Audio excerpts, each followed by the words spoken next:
కేంద్ర ప్రభుత్వం ద్వారా మిషన్ వాత్సల్య స్కీమ్ ఏదైతే ఉందో తల్లిదండ్రి లేని అనాథ పిల్లల్ని ఆదుకోవాల్సిన బాధ్యత ఈ ప్రభుత్వానికి కాబట్టి బీజేపీ ఆధ్వర్యంలోని నరేంద్ర మోడీ గారు పెద్ద దిక్కుగా తీసుకున్న ఈ పథకము తల్లిదండ్రులు లేకుండా ఎవరైతే పిల్లలు చదువుకోవడానికి బతకడానికి ఇబ్బంది పడుతున్నారో వాళ్ళకు భరోసా కల్పించే విధంగా ఈ స్కీము నెలకొల్పడం జరిగింది.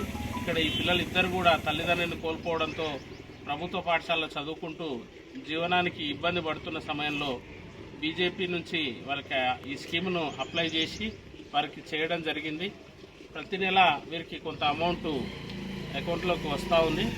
ఈరోజే వీళ్ళకు నెలకు 4,000 చొప్పున అమౌంట్ రావడం జరిగింది. మొదటిగా దాన్ని మేము అందివ్వడం జరిగింది.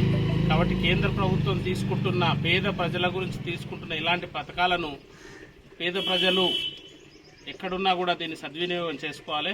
భారతీయ జనతా పార్టీ ఎల్లవేళలా పేదల కోసం పనిచేస్తుంది. కాబట్టి ప్రజలందరూ గమనించి భారతీయ జనతా పార్టీని హక్కున చేర్చుకోవాలని కోరుకుంటా ఉన్నాం.